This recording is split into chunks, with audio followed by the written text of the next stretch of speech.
outils à notre disposition. Donc, je vais tout de suite donner la parole à Sophia. Sophia, c'est ça, pour nous présenter les processus de décrochage. Il y a un PowerPoint qu'elle a préparé et qu'elle va partager.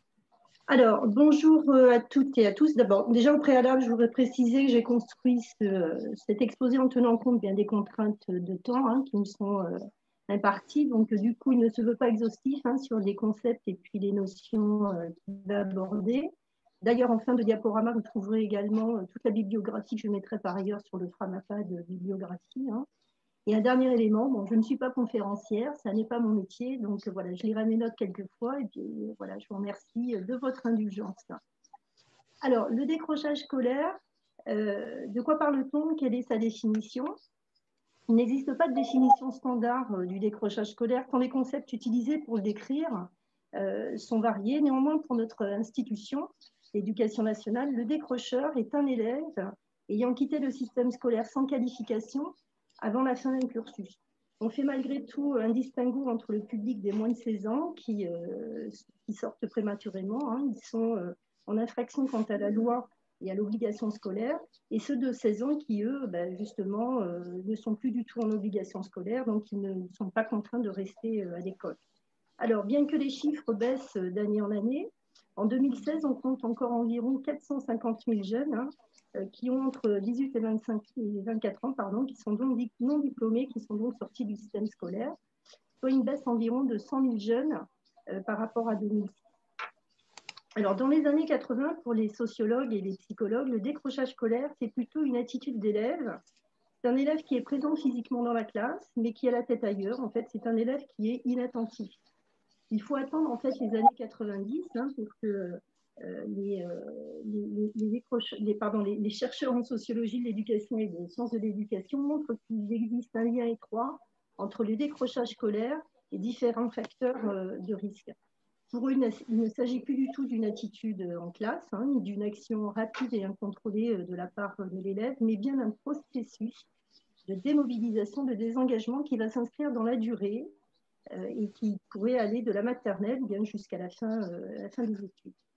C'est également dans ces mêmes années qu'apparaît en France l'expression décrochage scolaire qui vient tout droit du Québec. Alors sa traduction littérale anglaise, vous m'excuserez l'accent, donc dropping out en ce qui concerne le décrochage et drop out pour parler des décrocheurs. Donc on verra plus tard que ce terme a évolué pour laisser place à un nouveau concept, la persévérance scolaire. Alors, les processus du décrochage scolaire. Donc, le décrochage scolaire, ce n'est pas un phénomène culturel, c'est un fait social qui se construit dans l'école et la société. Et donc, comme tout problème social, et face à un problème social, il est tentant donc, pour l'opinion publique, mais également les responsables politiques et même les institutions, de chercher un coupable. Donc, assez régulièrement, les responsabilités de l'école et celles des parents sont pointées, mais également celles des jeunes qui véhiculent une culture anti-école, qui découragerait d'ailleurs ceux qui voudraient travailler. Donc, il est évident qu'un tel type d'explication est vraiment limité parce qu'il ne permet pas de comprendre vraiment pourquoi et comment un élève décroche alors que son voisin, dans la même classe, issu du même milieu social, persévère et réussit. Les recherches montrent plutôt que le décrochage est un processus qui s'alimente de tout ce que les jeunes vivent à la fois dans leur famille, dans leur environnement amical et dans leur établissement. C'est bien la combinaison de ce qui se passe dans ces différents espaces qui peut malheureusement favoriser le décrochage. Ce processus évolue également en fonction de contexte. Effectivement, on ne décroche pas de la même façon dans les quartiers bourgeois, dans les quartiers populaires ou encore dans les zones rurales.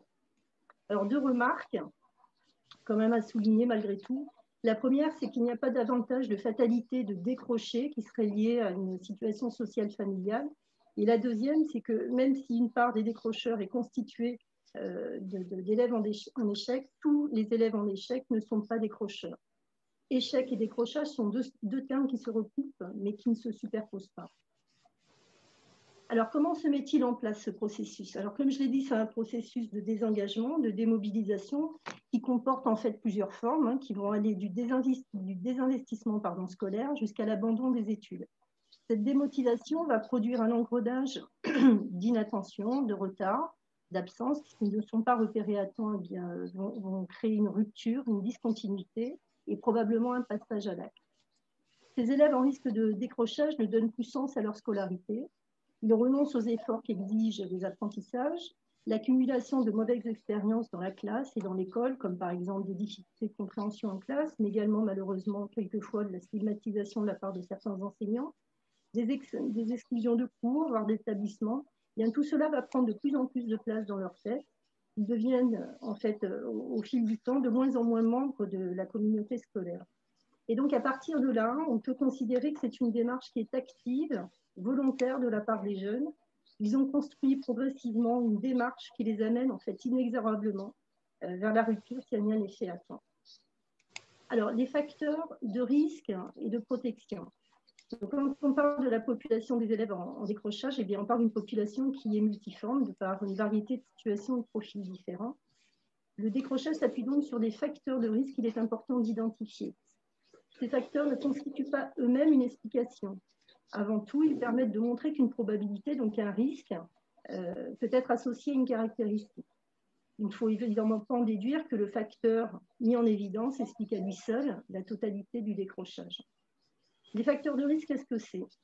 C'est un événement, une condition organique ou environnementale qui va augmenter la probabilité que le jeune éprouve des problèmes émotifs, comportementaux ou d'adaptation dans une situation donnée. Différents chercheurs ont travaillé à identifier ces facteurs qui favorisent l'apparition de comportements chez les jeunes afin d'évaluer la valeur prédictive du diagnostic de décrochage. En fait, cette valeur prédictive, elle se vérifie uniquement dans l'accumulation de plusieurs facteurs. En effet, tel ou tel comportement est favorisé par certaines combinaisons de facteurs de risque, comme par exemple l'interaction entre les facteurs individuels et environnementaux. Donc la difficulté réside bien dans l'identification de ces combinaisons. Alors, pour mieux comprendre, ça veut dire que plusieurs élèves présentant initialement les mêmes facteurs de risque pourront réagir différemment et développer des stratégies de compensation qui renverseront la prédiction. Alors, malgré ces difficultés d'interprétation de combinaison, l'approche par facteur de risque reste très utile en termes de prévention. Effectivement, c'est sur la base de ces facteurs de risque bien identifiés qu'il est possible de mettre en évidence et ensuite, bien sûr, de mettre en place des facteurs de protection. Alors, je vous ai mis le tableau, et on ne va pas tout l'éplucher, vous le retrouverez sur le diaporama qu'on vous enverra, mais très rapidement, quelques facteurs. Donc, on retrouve dans les facteurs individuels les troubles du comportement avec des problèmes psychologiques, des dépressions. Au niveau familial, alors, il faut savoir que la famille est un élément essentiel de la réussite de l'élève. Donc, quelques éléments qui ont été identifiés au niveau structurel et fonctionnel de la famille, par exemple le niveau d'éducation des parents, qui influe sur la réussite des enfants, bien sûr. Le fait de provenir aussi d'une famille monoparentale augmenterait significativement le risque de décrochage. Et bien naturellement, les difficultés économiques et sociales qui sont fortement liées à ces conditions. Les facteurs scolaires, donc le milieu scolaire joue évidemment un rôle important puisqu'il peut amener des élèves à décrocher, d'autant plus s'ils sont victimes de maltraitance ou de harcèlement. Le climat scolaire reste aussi statistiquement hautement corrélé au décrochage scolaire. Il est d'ailleurs plus prédicteur que les conditions socio-économiques des élèves. Et toujours dans les facteurs scolaires, bien naturellement, on le sait, l'orientation subie, le redoublement, les difficultés d'apprentissage, le déficit d'attention, surtout lorsqu'il est en interaction avec d'autres facteurs de risque, la scolarisation en classe spécialisée et bien sûr le retard scolaire, tous ces facteurs jouent fortement dans le risque de décrochage. Alors, ce qui est important de retenir, c'est que les facteurs de risque n'ont pas tous la même importance. Il faut être vigilant de leur interprétation. Ils sont souvent prédictifs lorsqu'ils se cumulent. Il n'est pas non plus nécessaire de tenir compte de tous les facteurs pour bien identifier un jeune à risque. On peut seulement utiliser quelques prédicteurs. Et enfin, il faut rappeler que les décrocheurs ne présentent pas tous les mêmes forces et les mêmes vulnérabilités. Donc, ils ne sont pas affectés par les mêmes facteurs de risque dans leur vie et dans leur scolarité, bien sûr. Alors, de qui parle-t-on ? Des chercheurs donc, ont mis en place et ont développé des typologies d'élèves à risque. Donc là, je vais citer trois chercheurs. Alors, pareil, on ne va pas tout développer là. Donc, il y a la typologie de Chronique et Argis qui date de 90, celle de Janose qui date de 2000 et celle de Fortin qui date de 2006. Alors, leurs typologies ont été élaborées à partir de 3 principaux contextes qui sont associés au risque de décrochage, le contexte familial, le contexte personnel et le contexte scolaire. On retrouve chez ces 3 chercheurs des profils qui se recoupent, vous verrez. Je ne vais pas ici encore une fois donner tous les détails, mais les travaux sur ces typologies montrent que des expériences en fait, scolaires différentes aboutissent au même résultat au décrochage. Et ces classifications permettent bien sûr de mieux identifier les élèves, mais c'est surtout, elles permettent d'adapter les réponses aux besoins que l'on va constater. Effectivement, chaque profil de jeune est différent, les besoins sont différents, et donc les accompagnements à mettre en place le sont également. Quelle réponse face au décrochage? Donc, les recherches et les travaux menés depuis plus de 20 ans maintenant considèrent, comme on l'a vu, le décrochage comme un processus qui peut être identifié, expliqué et traité. Donc s'il est pris en charge à temps, bien sûr. Aussi, les principaux outils de lutte contre le décrochage vont se situer dans le champ de la prévention avant tout. Chez nos voisins d'outre-Atlantique, donc au Québec, depuis longtemps, on s'intéresse plutôt aux difficultés d'adaptation scolaire et à la relation qu'il y a entre ces difficultés et le décrochage. Ces dernières années, comme je le disais en préambule, il y a eu un nouveau concept qui est apparu, de la persévérance scolaire. Et en fait, ce concept met en valeur l'expérience des apprenants en mettant en avant la ténacité qu'ils impliquent dans la poursuite de leurs études et ce jusqu'à l'obtention d'un diplôme. Ces recherches se focalisent donc plus sur les facteurs qui motivent cette persévérance et qui sont en fin de compte des éléments de protection contre le décrochage scolaire. Alors, pour revenir du côté français, il se passe aussi des choses en matière de lutte contre le décrochage. Donc, il y a de nombreuses actions de prévention. Certaines seront peut-être présentées par ailleurs par Christophe Dicon tout à l'heure, du CEREC. Moi, j'ai choisi très rapidement de vous parler d'une forme de travail qui est très intéressante et très en vogue. Alors, il n'y a rien de péjoratif dans mes propos. Mais il s'agit des alliances éducatives. Alors, depuis plusieurs années, face à la multiplicité des acteurs et des services engagés dans la lutte contre le décrochage scolaire, il y a des alliances dites éducatives qui ont été mises en place. Elles sont en fait un maillage éducatif et il y a un maillage social qui repose sur un rapprochement des cultures et des valeurs de ces différentes institutions. L'objectif commun de tous ces acteurs réside dans la mise en place d'actions et d'accompagnements divers et variés en fonction des spécificités de chacun pour favoriser bien sûr l'accrochage de l'élève en difficulté.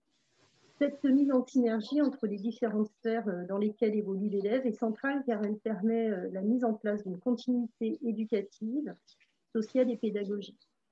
Donc en fin de compte, l'élève et ses difficultés sont prises en charge dans leur globalité et de façon simultanée.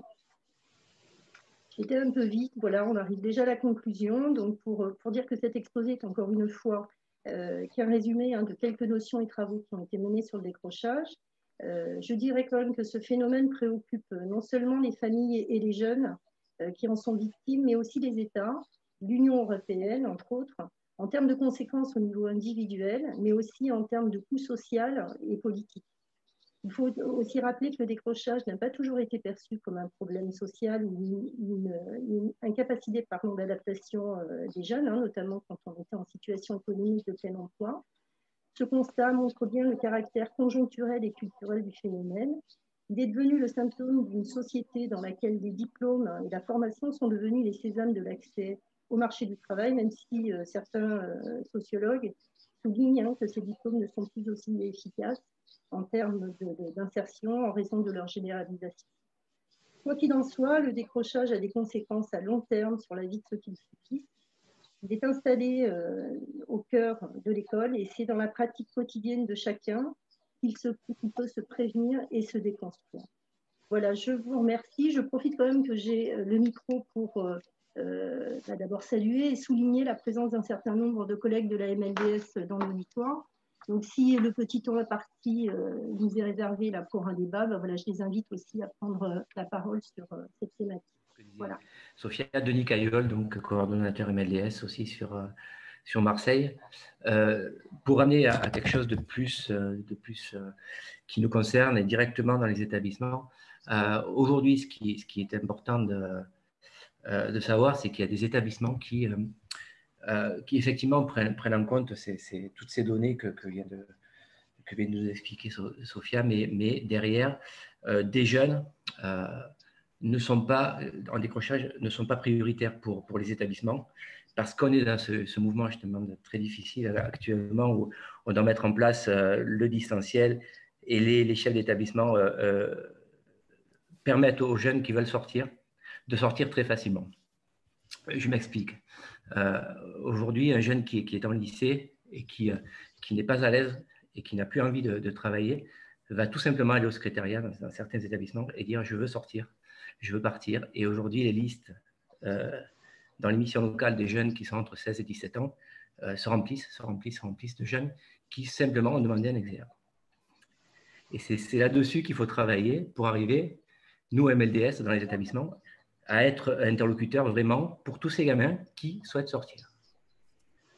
Je crois que c'est le point de départ de ce qu'il faudrait essayer de voir avec, au niveau académique en tout cas, avec les établissements, essayer de faire en sorte que tout gamin qui souhaite partir, qui trouve ne plus avoir sa place à l'école, passe forcément par une rencontre avec nous, parce que derrière, il y a une obligation de formation qui se met en place avec la mission locale qui a comme objectif de récupérer des jeunes qui sont sortis, qui ont entre 16 et 18 ans, de les accompagner. Et c'est quelque part, pour des lycées, on va forcément ne pas vouloir persévérer dans accompagner des jeunes qui ne veulent plus rester. Et ça se renforce aujourd'hui avec cette crise sanitaire, je pense. Un mot, oui, allez-y, très rapide. Je remercie en tous les cas, je trouve vraiment cette initiative particulièrement intéressante, et je souligne, je vais tout à fait dans le sens de Caroline, pour une fois effectivement, presque tous les professionnels, il manque peut-être les assistants sociaux qui ont peut-être aussi un éclairage particulier sur la question, et le corps médical aussi peut également dire des choses sur la question du décrochage. Mais en fait, en tous les cas, on est quand même très nombreux à être représentés autour de cette salle. Alors, autour de cette salle, vous voyez, j'y suis dans ce stage. Alors, c'est vrai que il manque peut-être un petit peu dans l'approche. Je remercie Sophia d'avoir dit ce qu'elle a dit, mais il y aurait quand même, je suis psychologue de l'éducation nationale, donc l'approche psychologique pourrait de façon tout à fait intéressante compléter en fait ce que Sophia vient de nous dire, dans le sens où au fond la question fondamentale que nous pose le décrocheur, et c'est vrai que c'est au cœur de notre travail d'éducateur, d'enseignement, enfin, c'est véritablement la question notamment du rapport au savoir.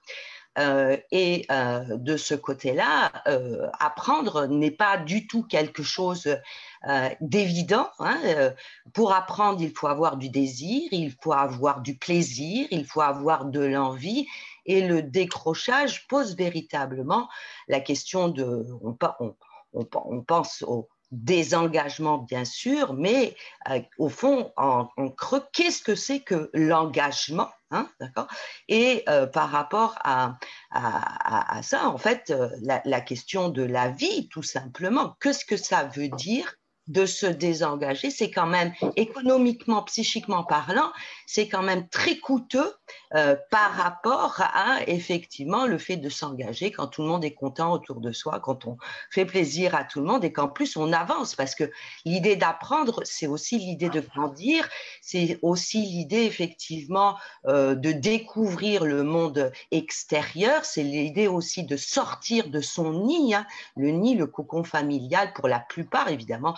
Il y a des familles dans lesquelles ça se passe plus ou moins bien, mais c'est quand même très coûteux, ce désengagement est quand même très coûteux. Donc c'est ça qui nous interroge aussi au cœur du décrochage, c'est qu'est-ce qui fait qu'un certain nombre de nos élèves se mettent complètement en retrait par rapport à tout ce qui pourrait au fond les amener à participer à la société. Hein. Il y a de la souffrance aussi, incontestablement, dans ce désengagement. Voilà. Et je pense qu'effectivement, la psychologie nous permettrait aussi d'appréhender le phénomène autrement. Et c'est intéressant de savoir qu'effectivement, dans les établissements scolaires, nous pouvons, grâce à cette équipe pluridisciplinaire, hein, pluriprofessionnelle, permettre d'éclairer ce phénomène, qui est un phénomène qui se révèle singulier, hein, puisqu'il appartient à un individu, mais qui est effectivement un phénomène qui concerne la totalité et qui va dépendre du contexte. Et la crise sanitaire va sans doute nous amener de nouvelles formes de décrochage. Voilà. Questionnement. Sigrid Girardin. Bonjour à tout le monde. Alors, je m'associe évidemment à tous les remerciements qui ont été faits. Je pense que ce stage, il est essentiel, surtout dans la période où on est dans une solitude un peu renforcée. Je pense que les échanges vont nous apporter beaucoup dans l'immédiat, mais aussi certainement pour construire aussi toutes nos actions syndicales, voir l'importance aussi que vont avoir à terme ces échanges. Moi, j'ai deux questions aux camarades de MLDS. Déjà, merci, l'exposé était très, très clair. Deux questions. Une question sur l'orientation et l'affectation. Et peut-être une précision, Blanquer parle beaucoup du décrochage avec des chiffres globaux, en disant, mais c'est un peu récurrent hein, dans les ministères, il y a à peu près 8,2% de décrocheurs à l'heure actuelle et on voit une forme de stabilité depuis quelques années. Bon, on y reviendra hein, de toute façon. Par contre, il faut bien voir que selon les lycées généraux, technologiques et professionnels, on sait qu'en lycée professionnel, le décrochage est plus massif. On est autour de 12%, et c'est un chiffre qui se stabilise dangereusement depuis quelques années d'ailleurs. Ma première question, ce serait, d'après vous, dans les structures MLDS, qu'est-ce qu'il faudrait prendre comme mesure réelle, mesure d'ampleur pour pouvoir agir réellement sur le décrochage? Moi, les chiffres que j'ai sur les MLDS sont assez impressionnants. Dans votre taux de remobilisation des jeunes sur des parcours scolaires, on voit que c'est une structure mais hyper efficace par rapport à tout ce qui existe en dehors du système scolaire. Donc, je pense que c'est vous qui avez la meilleure expertise. Qu'est-ce que vous portez comme revendication? Ça, c'est ma première question. Deuxième question, quand vous évoquez l'orientation par défaut, l'orientation subie. J'avais lu il y a quelques années un chercheur ou une chercheuse sur Toulouse qui montrait que certes l'orientation par défaut était un facteur de risque, mais surtout c'était l'affectation par défaut en lycée professionnel. Donc on sait hein, que sont orientés en lycée professionnel les jeunes qui ont des résultats scolaires les moins solides au collège, mais qu'avec les cartes professionnelles qui sont très adéquationnistes, formation-emploi en fonction juste du bassin de l'emploi, ils avaient un taux d'accès à leur premier vœu qui était largement insuffisant. Et du coup, au quotidien dans les lycées pro, nous on le vit hein, dans nos classes, il y a une déception par rapport à la filière où ils ont été affectés. On a des jeunes qui voulaient faire boucherie, qui voulaient faire coiffeuse et qui se retrouvent en gestion d'administration, en vente. On se doute bien que ça aussi, c'est un facteur difficile pour eux et que nous, au quotidien, notre rôle, c'est essayer de les mobiliser malgré tout sur l'accès à un diplôme. Mais est-ce qu'il y a des études plus récentes justement sur cette histoire d'affectation par défaut et comment vous gérez ça, vous, au quotidien? Merci Sigrid. Alors,